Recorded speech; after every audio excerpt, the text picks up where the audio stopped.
ke bab masih tentang kunut, tapi perihal tentang fi raf'il yadaini fil kunuti wa madi'il israri wal jahri ini ya. Jadi hukum mengangkat kedua tangan dalam kunut dan tempat di mana ya kunut itu dibaca ya secara sir atau secara jahar. Jadi kita bicara bagaimana hukum mengangkat kedua tangan dalam kunut ya. Kemudian ya bagaimana meletakkan ya bacanya itu apakah pelan atau jahar atau keras. Ya. Ihtilafa ashabuna, berbeda pendapat ya sahabat-sahabat kami menurut Imam Nawawi rahimahullah taala. Jadi ini pendapat Imam Syafi'i pun ya, ulama-ulama Syafi'i pun ya. Ulama Syafi'i pun berbeda pendapat. Makasih. Ya, makasih Pak. Jazakallahu khair ya. Makasih Pak. Jadi ulama Syafi'i ya, ulama Syafi'i pun berbeda pendapat ya tentang bagaimana mengangkat kedua tangan. Mengangkat kedua tangan fi du'ail kunuti, di dalam doa kunut ya. Wa mashil wajhi bihima ya, dan membasuh muka setelah kunut. Jadi ini ulama mazhab Syafi'i berbeda pendapat tentang ya mengangkat kedua tangan ketika kunut dan membasuh muka setelah kunut selesai. Nah, di sini ada ala salah satin aujah. Ada 3 pendapat. Ya, pendapat. Ya. Ada 3 pendapat tentang mengangkat kedua tangan dan membasuh muka setelah kunut.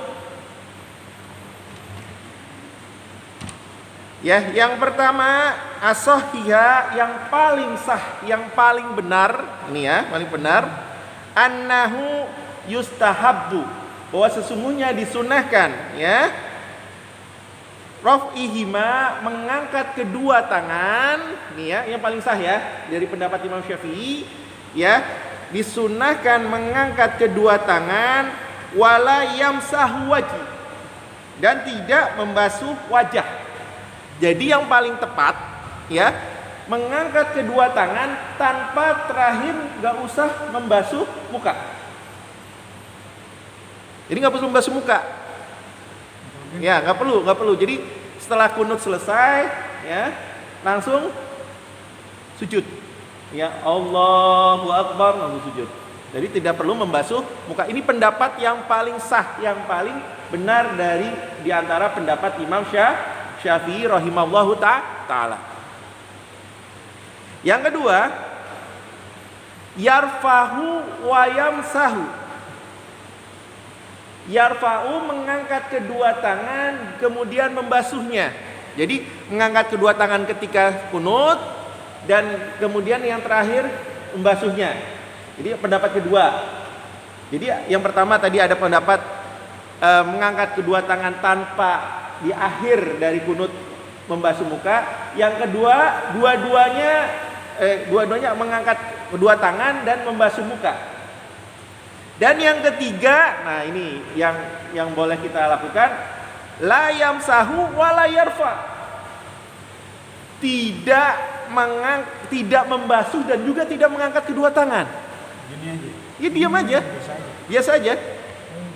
Tidak membasuh ya, tidak membasuh muka dan juga tidak mengangkat tangan. Nah, ini perlu diketahui oleh orang-orang lain ya, bahwa dalam mazhab Imam Syafi'i ada 3 pendapat tentang mengangkat tangan. Ya. Yang begini itu bukan berarti dia menyelisih imam salat.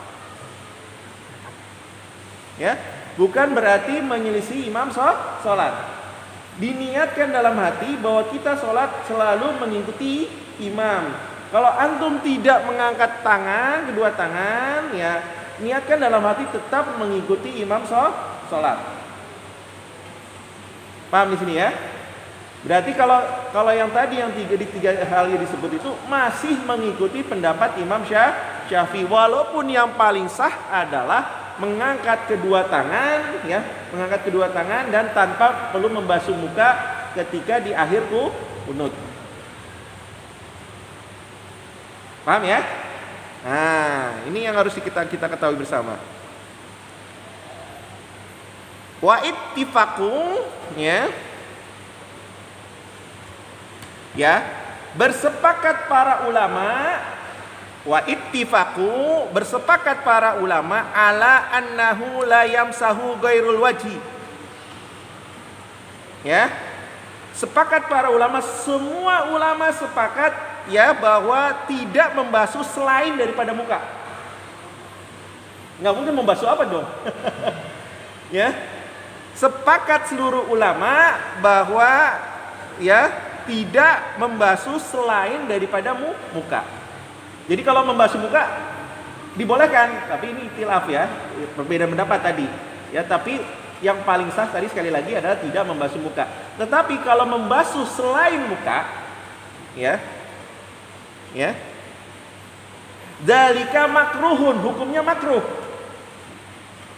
Jadi kalau ya membasuh selain muka ketika akhir kunut, selain muka ya, membasuh apa gitu ya. Misalnya membasuh gini-gini. Ini hukumnya makruh. Jadi membasuh adalah muka. Selain muka, ulama bersepakat semua mazhab bahwa hukumnya makruh. Nah, kemudian bagaimana tentang apakah kunut itu jahar ataukah diucapkan pelan? Nah, kita bahas bersama. Wa amal jahru bil kunuti wa israru bihi faqala ashabuna. Dan adapun tentang jahar, mengeraskan kunut atau memelankan bacaannya, ya, faqala ashabuna, maka berkatalah sahabat-sahabat kami menurut Imam Nawawi rahimahullah taala, in kana musalli munfaridan, dan jika ya sholatnya munfarid sendirian, ya sholat sendirian ya, jika sholatnya munfarid dan asarra bihi, maka pelankan suaranya. Ya, jadi kalau munfaridan, kunut apa saja ya, ini bukan kunut subuh aja, kunut nazilah pun, kunut di luar waktu subuh ya, ada kunut nazilah. Kalau sendirian maka bacaannya pelan, jangan dijaharkan. Paham ya? Jangan dijaharkan. Wa in kana, ya, wa in kana imaman jahara, ya, ala madhabi sahih al-muhtar alladhi dhaba ilal aksarun, ya. Dan jika imam jahar, ya, menjaharkan suaranya, kalau imam itu harusnya menjaharkan suaranya ya, ala madhabi sahih, atas madhab yang sahih, al-muhtar yang terpilih, alladhi dhaba ilal aksarun, ya, karena harus diikuti oleh banyak orang, ya. Jadi seperti itu. Jadi kalau sendirian, ini pendapat yang paling sah ya, sendirian atau munfaridan, sholatnya munfarid, maka bacaannya pelan. Kalau imam, karena ada jamaah di belakangnya, aksarun, banyak orang di belakangnya, maka seorang imam harus bacaannya keras. Nah, ini pendapat yang paling tepat. Wasani, pendapat kedua, ya, walaupun tidak umum, annahu yusirru kasairid da'awati fis shalah. Pendapat kedua, mensirkan, memelankan bacaannya, bacaan kunut seperti doa-doa dalam salat. Doa dalam salat jahar apa pelan? Pelan. Maka ada pendapat yang kedua, ini dalam pendapat mazhab Imam Syafi'i juga, ya, memelankan bacaannya ya sama seperti doa dalam salat. Ini pendapat lain ya, walaupun pendapat yang paling sah adalah pendapat tadi yang pertama. Jadi yang munfarid harus pelan, kalau yang imam harus jahar. Itu pendapat yang paling sah, ya. Nah, seperti itu. Wa amal makmum, ya. Dan adapun makmum, ya, fa illam yajhar al imam, dan apabila imam tidak menjaharkan bacaannya, nih, bagi makmum gimana nih bagi makmum? Nah, bagi makmum yang imamnya tidak mengeraskan suara bacaan kunutnya, ya, sirran, ya, sirran, karena apa? Imamnya juga sir, imamnya sir, maka makmumnya ikut sir, tapi dibaca bukan aminkan, paham di sini ya? Jadi fa'ilam yajhar imam, dan jika tidak menjaharkan imam bacaan kunutnya qanata sirran kasairud da'awat, ya, seperti apa namanya, seperti doa-doa lainnya, fa innahu yuwafiqi fihal imamu sirran, ya, maka ia mengikuti, fa innahu yuwafiqi fihal al imamu sirran, maka dia mengikuti imam tapi baca, mengikuti imam tapi baca, karena kan kita nggak kedengeran, maka kita baca. Misalnya di bagian belakang nggak kedengeran imam baca kunut, jangan amin ya, kita baca aja kunutnya, paham ya? Paham ya? Nah, wa in jaharul imamu, dan apabila imam menjaharkan suara kunutnya, bacaan kunutnya, bil kunuti fa in kana ma'muma yasma'uhu, maka makmum mendengarkan bacaan imam. Sekali lagi, kalau imam menjaharkan bacaan kunutnya, ya, maka makmum mendengar, yasmuhu, ya, dia mendengarnya, al-ammana, jadi mengaminkan. Jadi kalau bacaannya terdengar dengan jelas, bagi seorang, kita kedengaran nih imamnya bacaan kunutnya jelas, maka kita cukup mengaminkan. Tapi kalau bacanya nggak kedengaran bagi kita, nah kita baca juga, gitu, paham ya? Paham di sini ya? Ya, mengaminkan, kalau bacanya jelas mengaminkan. Wakila, dan ada pendapat lainnya nih, lihat, perhatikan. Ini mazhab Imam Syafi'i banyak pendapatnya, dan kita boleh mengikuti, antum terserah antum. Tapi yang jelas, yang paling sah yang pertama. Yang paling sah yang pertama. Tapi kita perlu pendapat Imam Syafi'i yang lainnya, gitu loh. Jadi jangan salah menyalahkan. Loh, saya masih ikut pendapat Syafi'i. Oh enggak, Syafi'i yang ini paling sah. Coba antum lihat kitabnya. Nah, ayo baca kitab. Penting nih kita di sini ya memahami. Ya. Wakila, ya, lahu ay yusyarikahu ma'as sama'i, ya.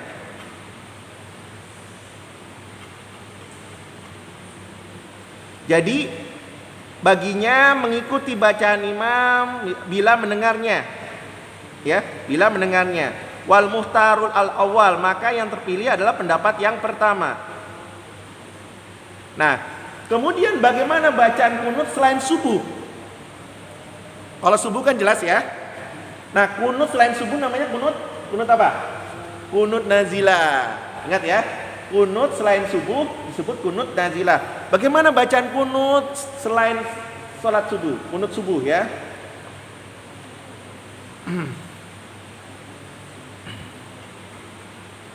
Wa amma ghairul subhi, dan adapun selain subuh, idza qanata fiha, apabila kunut di dalamnya, haisunaqulu fi bihi fa in kana jahriyah, ya, fa in kana jahriyah wa hiya maghribu wal isya. Jadi bacaannya jahr ketika sholat maghrib dan sholat isya. Sholat maghrib nih, kayak tadi sholat maghrib ada kunutnya, kunut nazilah, kita sepakat kunut nazilah, maka dijaharkan. Begitu juga ada isya, isya juga dijaharkan. Fahiyya kal subhi, yang demikian itu seperti sholat subuh yang dijaharkan. Alama taqaddama, sebagaimana yang telah diterangkan sebelumnya. Wa in kanat duhron, bagaimana sholat duhur? Ayo, bagaimana dengan sholat duhur? Bagaimana sholat duhur wal asron dan sholat asar? Ya, gimana nih? Pelan. Nah, di sini dikatakan fakila dikatakan yusiru fiha, maka bacaannya sir bil kunuti. Kunutnya bacaannya sir, bacaannya pelan. Ya. Nah, tapi ada pendapat yang lain mengatakan wa innaha wakila kal subhi. Ya. Ada yang mengatakan bahwa itu dijaharkan seperti kunut subuh. Karena ini ada hadis nanti di bawahnya dari sahabat Abu Hurairah radhiyallahu an bahwa Nabi Shallallahu alaihi wasallam jahrol bi kunuti fil kunuti nazilah. Jadi Rasulullah baca doa kunut nazilah itu dengan jahar. Mau pagi, mau siang, mau malam, pokoknya 5 waktu itu dia bacanya jahar. Nah, paham ya di sini ya. Jadi karena selain subuh kan kunut nazilah. Kunut nazilah kan kunut apa? Kunut kunut nazilah itu? Kunut melaknat ya. Kalau enggak kunut nazilah bukan melaknat. Kalau di zaman awal iya melaknat. Kalau kunut sekarang Minta pertolongan. minta pertolongan dan lebih bagus didengarkan oleh jamaah. Wajar ya. Ya. Doa sih ya. Doa. Maka itu dikeraskan. Ya berdasarkan nanti disebutkan berdasarkan hadis Abu Hurairah yang dikeluarkan oleh Imam Bukhari rahimahullah taala. Dikeluarkan Imam Bukhari sendiri bahwa kunut nazilah itu bacaannya jahar dan kunut nazilah boleh dilakukan ya di 5 sholat waktu lainnya. Paham di sini ya? Ya. Jadi ada pendapat lain sekali lagi di luar waktu subuh ya, kalau sholatnya sholat malam maka dijaharkan, itu pendapat yang terkuat. Kalau sholatnya sholat siang seperti sholat asar dan sholat zuhur bacaannya pelan. Tapi ada pendapat lain kal subhi seperti sholat subuh berarti dijaharkan berdasarkan hadis dari Abu Hurairah nanti di bawah ini bahwa Rasulullah menjaharkan bacaan kunut nazilah, dan kunut nazilah itu bukan hanya waktu subuh, waktu kapanpun bisa. Nah itu paham ya. Dan hadis ini sahih. Hadis ini sahih. Nah disinilah kita enaknya ya, kita memahami perbedaan-perbedaan ini walaupun kita masih satu mazhab, supaya kita nggak pemikirannya nggak sempit gitu loh. Kasihan. Akhirnya menyalahkan orang lain, menganggap dia beda, padahal dia masih mazhab Syafi'i. Nah itu karena ketidakpahaman. Ya, karena ketidakpahaman. Nah, wal hadisu subhi wal hadisu sahih dan hadis sahih fil kunuti tentang kunut ya. Fil kunuti Rasulillah tentang kunutnya Rasulullah sallallahu alaihi wasallam alal ladzina qatalu atas orang-orang yang membunuh awalnya ya. Ini awalnya kunut. Ya. Awalnya kunut adalah ya alal ladzina qatalul qurra. Jadi para pembunuh ahli qurra, para sahabat Nabi yang memang ahli ilmu. Yang kemarin saya sebutkan ada 70 orang yang dikirim ke Yaman sampai di daerah Bir Maunah atau Sumur Maunah, dia dibantai, dibunuh 69, menyisakan 1 orang yang hidup. Maka setelah itu Rasulullah marah, maka Rasulullah mendoakan laknat atas pembunuh-pembunuh tersebut selama 1 bulan penuh dalam sholat 5 waktu. Summa tarokahu, kemudian Rasulullah meninggalkannya. Nah itu kemarin kita jelaskan perbedaan pendapat tentang summa tarokahu. Nah pendapat Imam Syafi'i summa tarokahu, kemudian Rasulullah meninggalkannya adalah meninggalkan doa laknatnya. Pertama, jadi yang Rasulullah yang menurut pendapat Imam Syafi'i summa tarokahu, kemudian Rasulullah meninggalkannya adalah Rasulullah meninggalkan doa laknat. Diganti dengan doa permohonan, pertolongan, ya kan? Ya. Kedua, pendapatnya Imam Syafi'i mengatakan, ya, yang tersisa, ya, berdasarkan hadis Anas bin Malik radhiyallahu an, bahwa yang tersisa dari kunut itu adalah kunut subuh. Makanya kunut subuh dilakukan oleh Nabi sampai beliau meninggal dunia. Gitu. Sampai beliau meninggal dunia. Nah, ini yang harus dipahami ya oleh rekan-rekan. Ya. Ya di sini bir maunah yaqtadi yang memperjelas dhahiruhul jahra ya bil kunuti fi jami shalah, yang memperjelas ya tentang kunut ya, mengeraskan kunut ya bil jami shalah pada keseluruhan salat. Paham ya? Kemudian fa fi sahih Bukhari ya, di dalam kitab Sahih Bukhari fil babi tafsir, dalam bab tafsir qaulillahi ta'ala, sebagaimana firman Allah Ta'ala, laisa laka minal amri syai'un, dalam surat Ali Imran ayat ke-128. Betul kan? Ya. Tidak ada bagimu ya minal amri syai'un, ya tidak ada campur tangan dalam urusan mereka. Jadi ini teguran kepada Rasulullah SAW. Rasulullah kan doa laknat, benar kan? Dan itu terus-menerus dilakukan selama sebulan penuh. Kemudian turunlah ayat ini sehingga Rasulullah menghentikan doa laknat. Nah, kebetulan juga yang telah membunuh para sahabat Nabi juga sudah mati. Paham ya? Jadi jedanya ada ya? Ada jedanya, sehingga masa mau doa laknat terus-terusan? Nah, ini teguran dari Allah. Allah kan menegur nabinya dengan ini, dengan ayat Al-Qur'an. Ya, laisa laka minal amri syai'un, ya. Ya. Tidak ada campur tangan ya engkau ya Muhammad atas dalam urusan mereka. Karena ini aku kan yang menentukan, kata Allah. Paham di sini? Maka Rasulullah ya setelah itu menggantinya dengan kunut nazilah. Ya, kita permohonan kalau kesusahan dalam kesusahan kita melakukan kunut nazilah. Dan itu boleh dilakukan kapanpun dalam sholat 5 waktu dan biasanya pada akhir sholat. Kunutnya itu. Paham ya? Oke. Kemudian ya hadis lainnya an Abi Hurairah radhiyallahu an anna nabiyya sallallahu alaihi wasallam jaharul bil qunut fil qunutin nazilah, bahwa Rasulullah sallallahu alaihi wasallam menjaharkan bacaan kunut ya ketika kunut nazilah. Jadi kalau kunutnya maupun itu mau siang, mau duhur, mau asar, mau maghrib, mau apa, itu bacanya jahar, khusus kunut nazilah. Kunut nazilah ya. Ya selain subuh ya pasti kunut nazilah kan. Paham di sini ya? Supaya masyarakat tahu apa yang kita doakan. Paham di sini tentang kunut? Hah? Imam yang baca.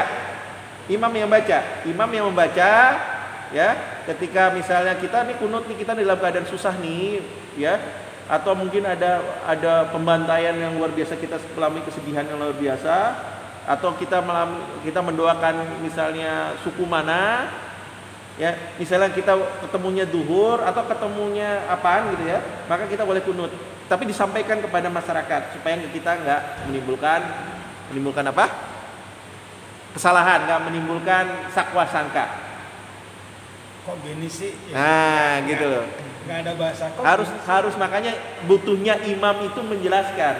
Imam itu pemimpin sholat dan dia harus bisa mampu mengarahkan makmumnya. Termasuk misalnya bacaan misalnya sujud tilawah ya, surat ayat-ayat sajadah misalnya, yuk kita nanti saya baca ayat sajadah misalnya sholat isya, nanti jangan lupa ya kita sujud tilawah. Nah itu harus disampaikan kepada masyarakat karena itu sunnah. Itu sunnah tapi jarang dilakukan oleh masyarakat karena Nabi selalu begitu. Kalau para sahabat sudah sekali diberitahu sudah tak paham, ketika tiba-tiba Nabi ketika ketemu ayat sajadah dia turun untuk sujud, para sahabat langsung paham. Karena sudah dijelaskan sekali oleh Rasulullah, para sahabat menyampaikan kepada yang lainnya. Karena kewajibannya adalah ada berita dari Rasulullah sallallahu alaihi wasallam, apakah itu ayat Al-Qur'an atau apapun penjelasan dari Rasul, maka para sahabat menyampaikannya kepada yang lainnya. Up to date ya. Iya, gitu. Paham ya? Oke.